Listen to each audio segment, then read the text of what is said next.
area that we looked into are what will be the effect on the remittances. Ang problema, walang lumilipad na eroplano. Maghanap kayo ng safe place, di tumakbo muna sila sa bomb shelter. They are in constant contact with our embassy staff. Yung mga kamag-anak nila ang magsasabi sa atin na delikado yung mga tao natin in this place kung saan nandoon ng may OFW na Pilipino. So we are watching it. Our remittances are being sent to the Philippines in dollars. Philippines is not going to call for a ceasefire. From Iran, ang pinakamarami from Israel 297, 22 from Jordan, 231 from Bahrain, 586 from Dubai, 270 from Abu Dhabi. Altogether, that's 1,416 Filipino nationals who have requested repatriation. Ito ngayon ang problema. Ang problema, walang lumilipad na eroplano. At yung mga airport ay tinatamaan na. We have heard reports of attacks on different airports around the region. Generally this is by Iran. Yung mga tumulong sa Amerika at yung mga bansa na tumulong sa Amerika ay inaatake ngayon ng Iran as retaliatory strikes. Kaya very fluid ang situation. Ang assessment namin is delikado siguro magpalipad. Kahit na kaya nating magkumuha ng eroplano at ipasok, wala tayong magagawa. Dahil, number one, the airports are closed, there are all no-fly zones. This is a combat area. And ang kinakatakutan ko sa lahat ay yung nangyari, I'm sure nabalitaan ninyo lahat, tatlong fighter jet ng Amerikano ay pinabagsak ng Kuwait by mistake. So, kung commercial airline, baka magkamali din at baka they will attack it by mistake. So that's what we are worried about. So siguro yung pagpalipad ay hindi muna natin gagawin. Ngayon, by land, meron mga option na nagsasabing by land. Yun din ay delikado din dahil kung magkaroon ng friendly fire incident, alam niyo, pagka may putukan, it is an active combat zone. Pag nakakita ka ng maraming sasakyan, baka bombahin yun. Because they will misidentify it as some hostile movement. So that is also dangerous. Although that will be the best option that we will have in the immediate future. Dahil nga kinakatakutan pa natin yung pagpalipad. So, ang advice na binibigay natin sa ating mga kababayan ay maghanap kayo ng safe place at doon kayo muna at you stay there and you stay in a safe place and stay indoors and stay away from areas of danger. Sa ngayon, we have the most dangerous area for our people right now would be Israel. Dahil tuloy-tuloy ang attack sa Israel. But the situation is Israel, dahil sanay sila sa gera, marami silang mga bomb shelter na pwedeng pagtaguan. At yun ang naging advice namin sa ating mga kababayan, doon muna kayo. Para maging mas maginhawa para sa kanila, kumuha tayo ng nakipag-usap tayo sa mga iba't ibang hotel na malapit doon sa bomb shelter, na doon sila muna pumunta, at pagka may air raid alarm, tumakbo muna sila sa bomb shelter. And that is the advice we have given to our nationals in Israel and also our nationals everywhere else. Na if you are in a safe place, kung malayo naman kayo, just stay put and be safe. And we will slowly try to find ways. For those who want to be repatriated, we will find ways to get you out safely. And that is the key thing here. Pinakauna nating tinitignan ay dapat ligtas sila, hindi sila magka-problema, hindi sila ma-attack dahil sa misidentification, dahil nga tuloy-tuloy ang pagbomba, missile attacks, drone attacks, and we already have seen friendly fire incidents in the past day. So kailangan natin bantayan yun. So right now, safety first for our people, and they are in constant contact with our embassy staff, both and the families of those who are working and living in the Gulf countries. Meron silang hotline with the Department of Migrant Workers and also with the DFA para maitanong naman nila kung anong kalagayan ng kanilang mga kamag-anak.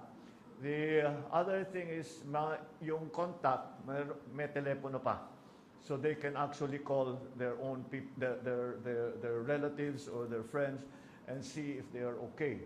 And kung kailangan, kung wala silang makontak, yung mga kamag-anak nila ang magsasabi sa atin na delikado yung mga tao natin in this place, pwede niyong puntahan at dalhin ninyo sa safe place. So, in general, that is the situation right now. We are, of course, on 24/7 alert. The embassies and all our foreign posts have given the hotline numbers and all the other modes of contact. But essentially, ang advice natin sa kanila, shelter in place and follow the host government's advice. Yun ang magiging pinakamahalagang impormasyon dito ay kung anong sabihin ng mga local authorities. Kaya mabuti naman dahil napakarami nating kababayan doon, marami tayong contact point sa mga gobyerno sa iba't ibang bansa kung saan nandoon may OFW na Pilipino. So, ang ginagawa natin, sila ang tinatanong natin. Sila ang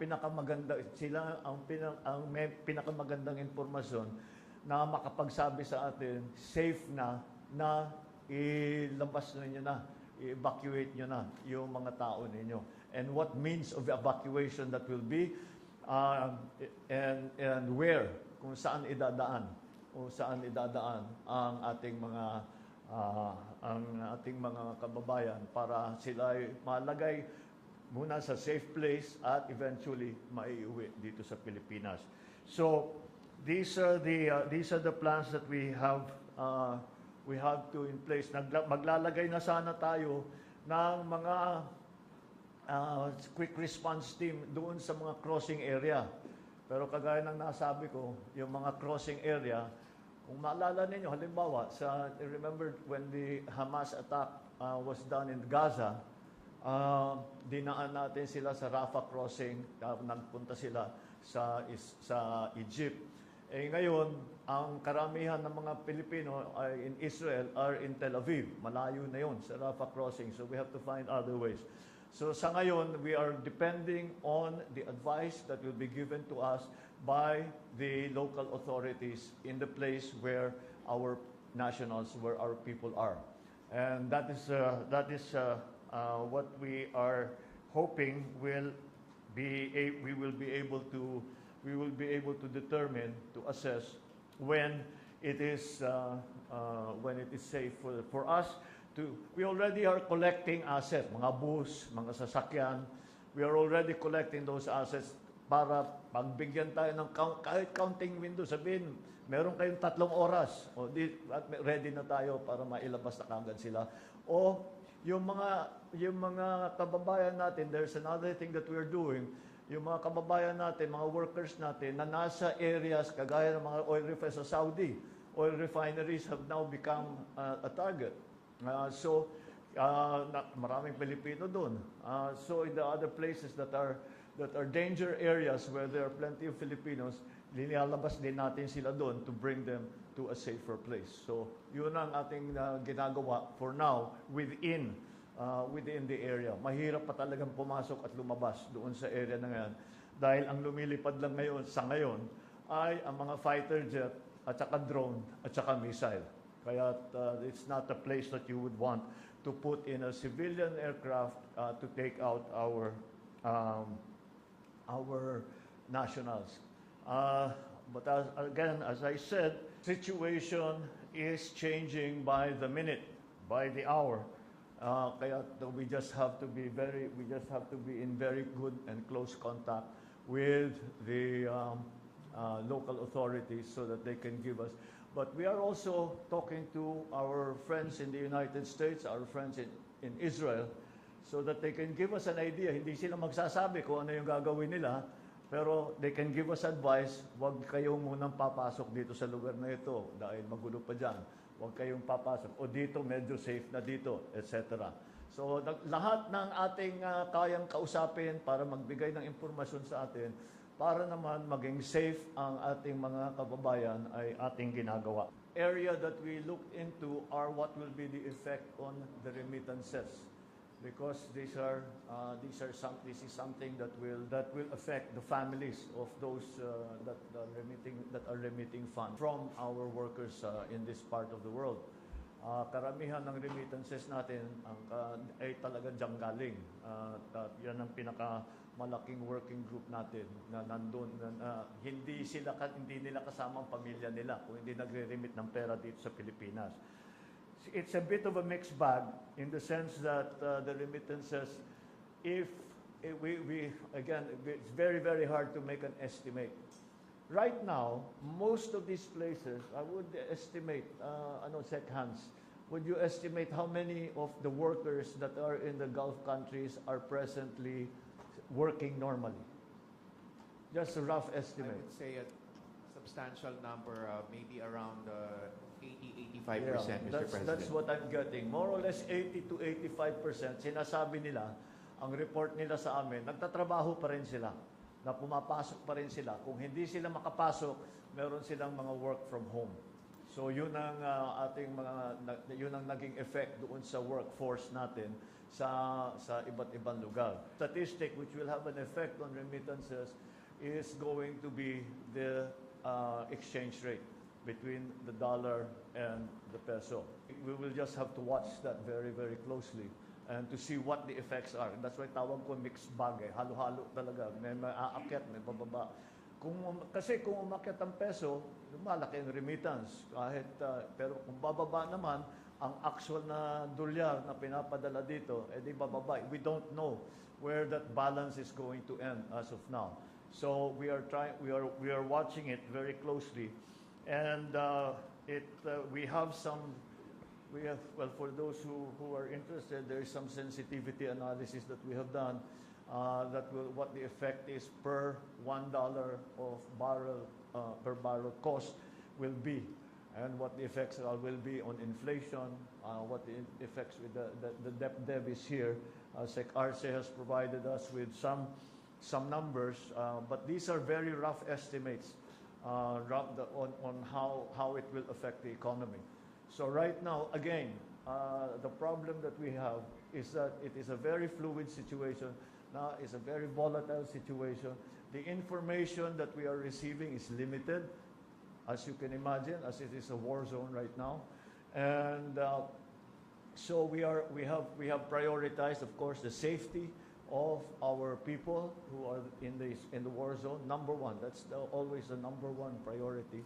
And secondly, after that, what the effects will be to the working public here in the Philippines, and what are the interventions that the government can take up. Pero ang dolyar ang tinitingnan din natin because our remittances are being sent to the Philippines in dollars.